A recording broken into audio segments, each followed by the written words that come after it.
공안들의 삼엄한 그 경비 상황이 좀 어땠는지 궁금하거든요. 엄청나요. 우리가 상상할 수가 없을 정도로 길에도 한 50m 정도에 떨어지면은 공안이 다 서 있고 호텔도 완전 폐쇄고 길도 폐쇄됐어요.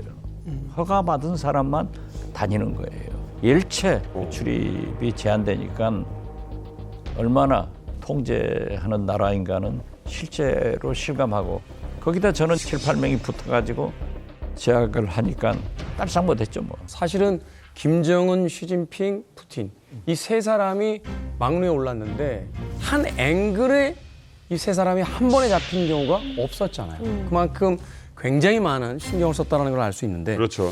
현장에 계셨던 이제 의원님 입장에서는 이 쓰리샷을 보는 느낌이 저희들과는 조금 또 다르셨을 것 같아요. 가장 중요한 것은 이번에 실제로 우리 언론들이나 외신들은 김정은에게 포커스를 맞췄지만은 중국에서 귀비는 푸틴이더라고요. 그래서 오찬장 같은 데서도 그 노래도 음악도 그러한 러시아 음악도 나오고 하는 거 보면은 시진핑의 귀비는 푸틴이었다. 저는 그렇게 느꼈어요. 예, 예. 그 좌우에 이렇게 앉는 것도 다 의미가 있다면서요? 그렇죠. 중국에서는 오른쪽이 더 귀빈, 왼쪽이 그다음인데 오른쪽에 푸틴, 왼쪽에 김정은 이렇게 앉아 있어요. 물론 이제 주빈은 아니었다 하더라도 자총력 500호 아닙니까?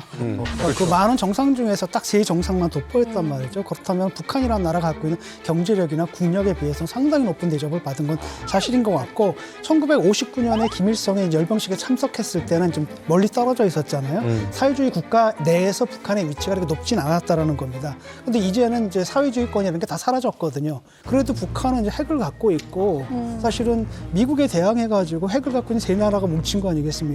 러시아하고 중국하고 북한 이런 걸 보여줄 수도 있는 데다가 또 다른 한편으로 대만에서 어떤 일이 벌어졌을 경우에 북한이 주한미군을 한반도에다 잡아놓는 역할도 할 수 있거든요. 이런 걸 봐가지고 사실 북한을 상당히 많이 띄워줬다라는 느낌이 있습니다. 예, 사실 10년 전인 2015년까지만 해도 북한과 중국이 지금과 같은 분위기가 아니었어요.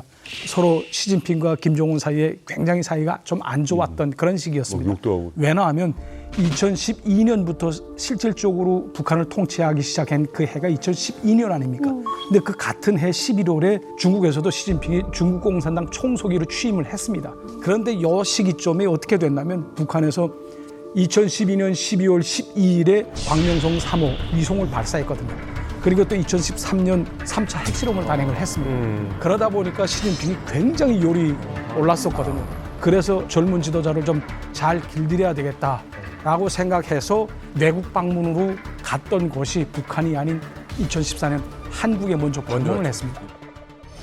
시진핑 중국 국가주석 어제 취임 후 처음으로 한국 방문했죠. 박근혜 대통령과 정상회담 열었습니다. 中方支持南北改善关系，实现和解合作，最终实现自主和平统一。 역사적으로 놓고 보게 되면 중국 같은 경우에는 이제 국가 지도자가 되는 경우에 대부분 북한을 먼저 방문을 했었거든요. 그런데 한국을 먼저 방문하지 않았습니까? 북한을 패싱하고.